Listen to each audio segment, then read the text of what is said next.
Hello everyone, welcome to our channel Education Hotspot. तो अपनी आज की क्लास में हम लोग एमएसओ फर्स्ट के चैप्टर जो यूनिट सेकंड हमने स्टार्ट करी थी उसके लेक्चर को आगे कंटिन्यू करेंगे। तो ये इस चैप्टर का इस यूनिट का लास्ट टॉपिक है 2.6। इससे पहले हम लोग काफ़ी सारे टॉपिक कर चुके हैं और आज की क्लास के बाद हमारी ये यूनिट जो है वो कंप्लीट हो जाएगी। ये वीडियो देखने के बाद, यहाँ से सुनने के बाद, अगर आप लोग आपके पास इग्नू की बुक्स हैं उसे रीड करेंगे तो आप लोग को ज़्यादा अच्छे से समझ में आएगा। और आज की क्लास के बाद मैं ये वाले चैप्टर की पीडीएफ जो है वो टेलीग्राम ग्रुप पे अपलोड कर दूंगी। तो जिन स्टूडेंट को नोट्स चाहिए और उन्होंने टेलीग्राम चैनल ज्वाइन नहीं किया है अब तक, तो आप लोग जाइए टेलीग्राम। अगर टेलीग्राम ऐप नहीं है तो प्ले स्टोर से टेलीग्राम ऐप इंस्टॉल कीजिए, एजुकेशन हॉटस्पॉट वहाँ पे आप डालिए और चैनल को ज्वाइन कर लीजिए सो दैट आपको प्रॉपर जो है नोट्स भी मिल जाए। तो यहाँ पे हमारा लास्ट टॉपिक जो है इस चैप्टर का, इस यूनिट का, वो है टुवर्ड्स सोशल साइंस। डरकेम वेबर और कुछ और सोशोलॉजिस्ट का नाम लेके यहाँ पे कुछ बातें जो है वो हमें एक्सप्लेन की गई हैं। तो क्या क्या चीज़ें हैं देखिए, एक आपका कंसेप्ट होता है नेचुरल साइंस का, यानी जो फिजिक्स केमिस्ट्री बायोलॉजी ये सब जो चीज़ें हैं ये नॉर्मल साइंस है। उसके अलावा हमारे पास एक कंसेप्ट है यानी सोशोलॉजी। ठीक है, तो अब हम अपने सब्जेक्ट सोशोलॉजी को, आपने अगर ग्रेजुएशन में या 11th 12th में सोशोलॉजी पढ़ी हो तो एक टॉपिक था जहाँ पे हम सोशोलॉजी को अलग अलग डिसिपल से कंपेयर करते हैं। कि सोशोलॉजी कैसे हिस्ट्री से कंपेयर कर सकते हो, सोशोलॉजी को कैसे पॉलिटी से कंपेयर कर सकते हो, इसको आप कैसे साइंस से कंपेयर कर सकते हो। तो ये बहुत सारी चीज़ें थी जहाँ पे हम सोशोलॉजी को कैसे साइकोलॉजी से आप कंपेयर करोगे। तो ये बहुत सारी चीज़ें थी। तो इन सब के फेवर में भी हम बहुत से पॉइंट कह सकते हैं और इन सबको डिफर करने वाले भी हम बहुत से पॉइंट जो है वो कह सकते हैं। ठीक है, तो यहाँ पे हम जो बात कर रहे हैं वो हम कह रहे हैं कि सोशल साइंस जो है वो फॉलो कर सकती है नेचुरल साइंस के मेथड को। अब कुछ सोशोलॉजिस्ट लाइक अगस्त कॉम्टे, डरकेम और रैडक्लिफ ब्राउन जो है वो इस बात को फेवर करते हैं कि यस दिस कैन हैपन, हम इनको कंपेयर जो है वो फॉलो किया जा सकता है। सोशल साइंस जो है वो नेचुरल साइंस के कंसेप्ट जैसे कि based on practice, experimentation, universally चीज़ें फिट इन बैठती हैं। तो यस, ये चीज़ सोशल साइंस में भी देखने को मिलती है। वहीं यहाँ पे एक पर्सन है डिल्थे, जो एक हिस्टोरियन थे, उन्होंने कहा नहीं ऐसा नहीं हो सकता। ठीक है, कि नेचुरल साइंस के प्रिंसिपल्स जो है यूनिवर्सल रहते हैं, बल्कि सोशल साइंस में ये चीज़ें नहीं होती हैं because this is the science which is related to the human beings. वहीं वेबर जो है वो ना येस को फेवर कर रहे हैं ना नो को फेवर कर रहे हैं।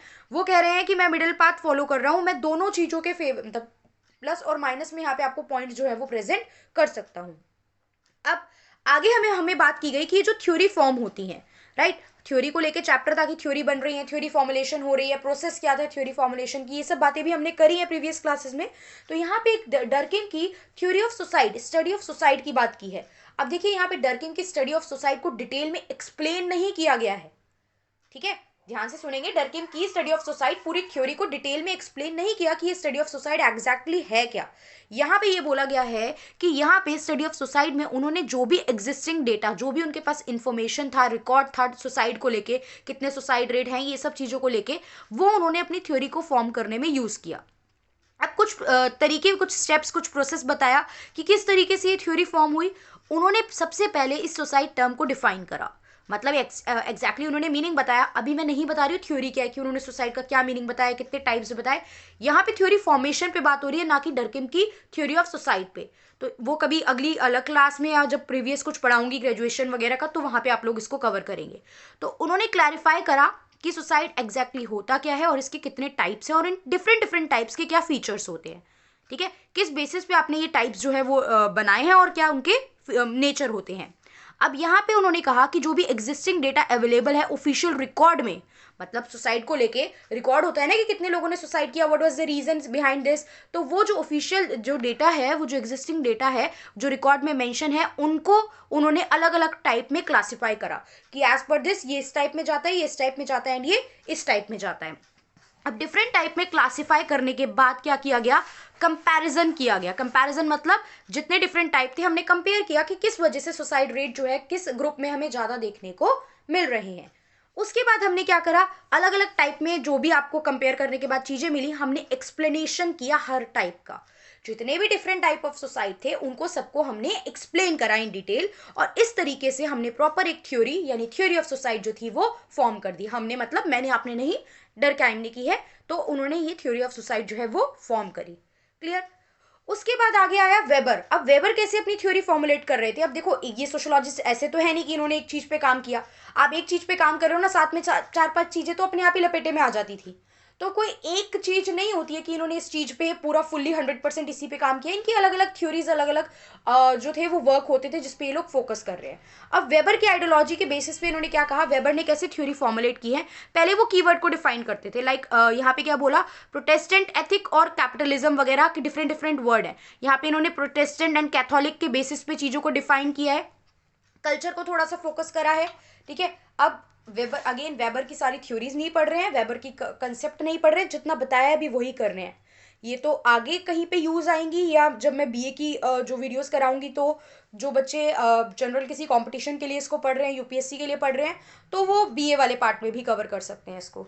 ठीक है, तो यहाँ पे इन्होंने क्या करा, वेबर ने क्या करा, फॉर्मुलेट करी थ्योरीज को। तो कीवर्ड्स कुछ डिफाइन करते थे वो पहले, उसके बाद वो कंपैरिजन करते थे पुरानी चीज़ों के बेसिस पे, जो हिस्टोरिकल चीज़ें अवेलेबल हैं उससे एग्जिस्टिंग डाटा को कंपेयर करते थे।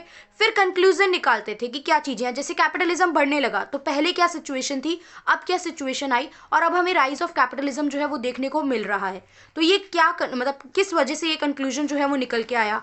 फिर वो दो चीज़ों के बीच में रिलेशनशिप डिफाइन करते थे, एग्जामिन करते थे कि दीज टू थिंग्स जो हैं अवेलेबल, ये कैसे आपस में रिलेटेड हैं, और उसके बेसिस पे वो जो केस एट प्रेजेंट उनके सामने आ रहा है वो कैसे जनरल हिस्ट्री, मतलब जो पुरानी उनके पास इंफॉर्मेशन अवेलेबल थी उससे रिलेट कर रही जो है वो कर रहे हैं।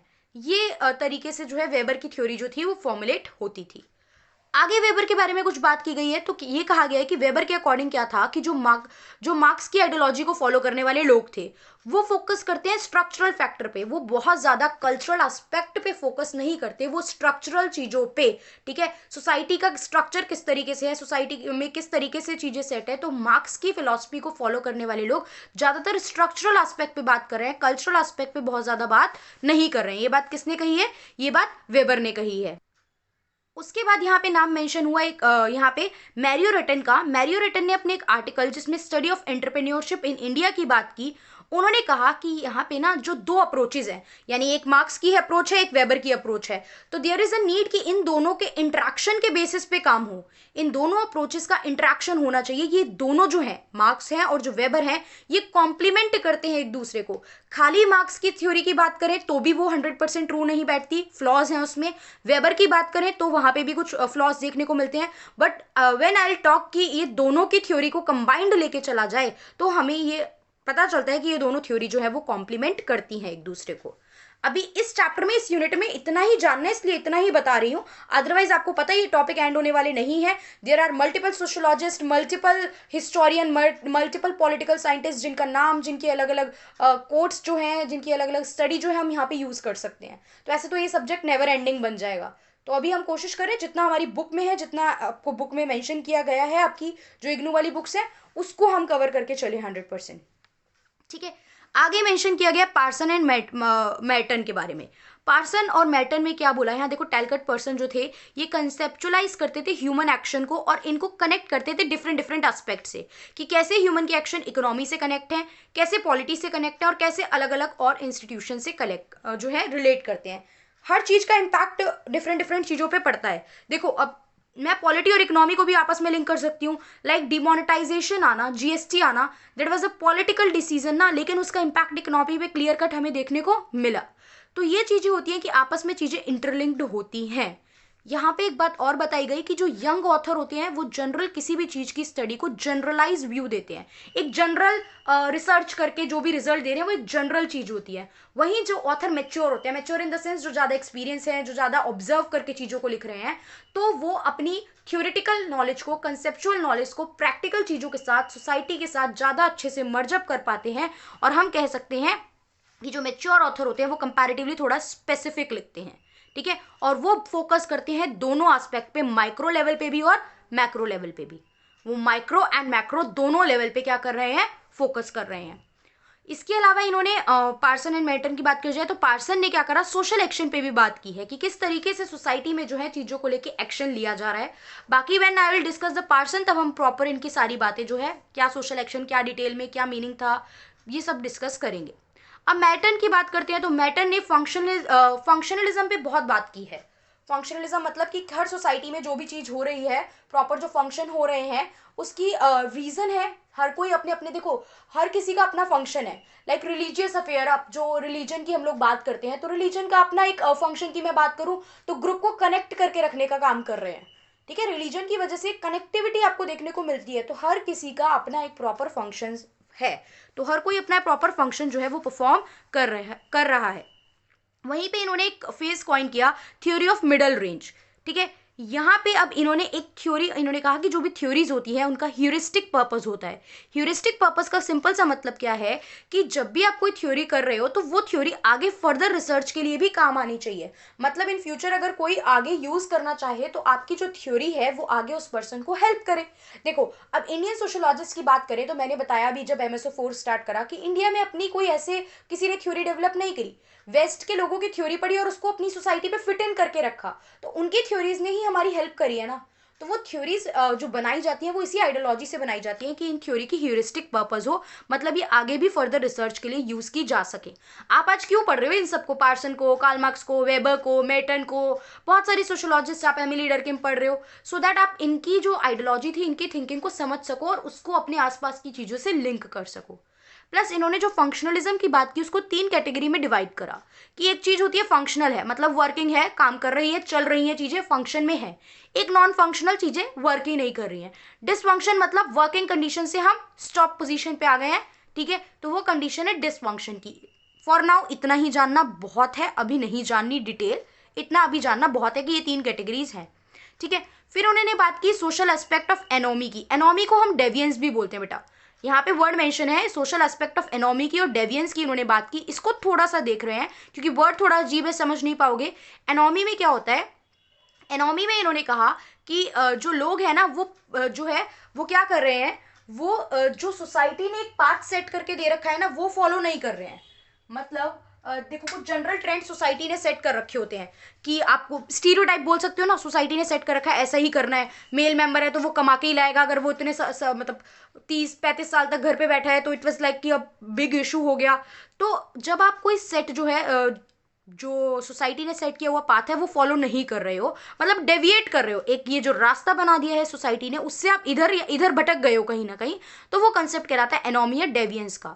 मतलब non conformity to the norms and policy, आप जब इनसे क्या कर रहे हो, मैच नहीं कर रहे हो। देखो, एक सिंपल सी चीज है, खून करना, डाका डालना, चोरी करना, ये सब सोसाइटी ने मतलब एक्सेप्ट नहीं कर रखा। तो ठीक है, ये सब तो क्रिमिनल एक्टिविटीज हैं, ये सब तो क्रिमिनल एक्टिविटीज है ना, ये तो सोसाइटी एक्सेप्ट नहीं कर रही है। तो जितनी भी क्रिमिनल एक्टिविटी होती है वो तो डेविएंस में जाएंगी ही जाएंगी। ठीक है, तो ये चीज हो गई। अब यहाँ पे गॉफमैन ने कहा कि कई बार we all are socially deviant, कई बार हम मतलब ऐसा करते हैं, हम ऐसी चीजों का अपोज कर रहे हैं जो सोसाइटी हमें अलाउ नहीं कर रही है। ठीक है, I am not talking about the criminal activities. Criminal activities तो क्लियर कट डेविएंट वाली बात हो गई है। ठीक है, डेविएंस वाली बात हो गई। बट जनरली बहुत सी चीजें, अब मैं नहीं मान रही हूँ बहुत सारी चीजें, जैसे कि कहा जाता था कि गर्ल्स जो है वो बिल्कुल घर चलाने का काम है उनका, बाहर जाके अर्न करना, ब्रेड अर्नर जो होते हैं वो मेल मेंबर होते हैं। वो चीज़ अलग हटी ना, चीज़ें चेंज हुई, किसी ने तो स्टार्टिंग की होगी, तो उस टाइम पे वो कोई ना वो इंसान जो है वो सोशली डेविएंट रहे होंगे। अब किसी की फैमिली में मान लो फीमेल मेंबर्स को बहुत ज़्यादा बाहर आना जाना अलाउ नहीं है। ठीक है, जॉब करना अलाउ नहीं है, पढ़ा लिखा दिया, बट पढ़ा लिखा दिया क्योंकि शादी टाइम से हो जाए, जॉब करना अलाउ नहीं है। तो फिर उस केस में अगर कोई फैमिली में जो फीमेल है वो जॉब कर रही है तो वो क्या कर रही है, वहां पे सोशल एस्पेक्ट ऑफ एनोमी या डेविएंस हमें देखने को मिलेगा। क्लियर। इनके कुछ और वर्क की बात करें तो कुछ और वर्क में हमें देखने को मिलता है रोल सेट और रेफरेंस ग्रुप को लेके इन्होंने कुछ कुछ बात की है। ठीक है, फिर इनकी एक बुक है social theory and social structure, जिनमें इन्होंने अपने सारे वर्क की जो बात की है वो इन्होंने अपनी बुक में मेंशन की है। किसने, मैटन ने। उसके बाद मैटन की हम बात करके तो नेक्स्ट पैराग्राफ में यहाँ पे छोटा सा जिक्र किया हुआ है एम एन श्रीनिवास के बारे में। डिटेल में नहीं है बट एम एन श्रीनिवास की 2 थ्योरी हैं जो काफी पॉपुलराइज हैं, फेमस हैं। संस्कृताइजेशन एंड डोमिनेंट कास्ट के बारे में। संस्कृताइजेशन का मतलब जल्दी से शॉर्ट में समझेंगे यहाँ पे कि जब कोई एक लोअर जो कास्ट है प्रॉपर, वो अपर कास्ट के कल्चर, ट्रेड्स, डोमिनेंस को फॉलो करने लगती है। जब कोई लोअर कास्ट अपर कास्ट के कल्चर, ट्रेड को फॉलो करने लगती है तो वो प्रोसेस कहलाया जाता है संस्कृताइजेशन। लाइक कुछ लोगों ने जैसे देखो, अपर कास्ट थी ब्राह्मण्स, ब्राह्मण्स लोग क्या करते थे, जनेऊ धारण करते थे, तिलक लगाते थे। तो बहुत से लोगों को ये लगता था कि इनको अलग ही रिस्पेक्ट मिलती है, हम इतना कमा रहे हैं, ठीक है, एक लोअर है और एक अपर है, थोड़ा समझा देती हूँ आपको, वर्ड यूज हुआ है इसलिए। ठीक है, तो ये लोग हैं, ये कमा अच्छा रहे हैं, फिर भी इन्हें इनके लेवल की रिस्पेक्ट नहीं मिल रही, तो जनरली इन लोगों ने फॉलो करने के लिए जनेऊ धारण करना, तिलक लगाना, कुछ ऐसे ऐसे कंसेप्ट जो थे वो स्टार्ट कर दिए थे। तो जब ऐसा होता है तो वो कंसेप्ट क्या कहलाता है, वो कंसेप्ट कहलाता है संस्कृताइजेशन का। और डोमिनेंट कास्ट क्या होती है, जो कास्ट डोमिनेट कर रही है, देखो डोमिनेट करेगी जो मेजॉरिटी में होगी, लेकिन डोमिनेंट कास्ट हर जगह सेम होगी ऐसा जरूरी नहीं है। किसी रीजन में कोई कास्ट डोमिनेंट हो सकती है किसी एरिया में, और किसी एरिया में कोई कास्ट डोमिनेंट हो सकती है। ठीक है, डिपेंड करता है वो चीज। तो डोमिनेंट कास्ट क्या होती है, जो किसी पर्टिकुलर जगह पे चीजों को, रिसोर्सेज को, फंक्शनिंग को, मैनेजमेंट को कंट्रोल कर रही है, वो चीज क्या होती है, डोमिनेंट कास्ट। और एम एस श्रीनिवास ने संस्कृताइजेशन इन डोमिनेंट कास्ट की बात की है। बुक में मीनिंग नहीं मेंशन है, बस वर्ड यूज किए हैं, क्योंकि देखो सोशियोलॉजी में बहुत सारी जगह बातों को प्रूव करने के लिए ना हम क्या करते हैं, हम किसी और सोशियोलॉजिस्ट का या थिंकर का या किसी के वर्क का एग्जाम्पल डाल देते हैं। तो बस वहां पे डिटेल कहानी नहीं जाननी होती, फिर उतना ही एग्जाम्पल लिखना है।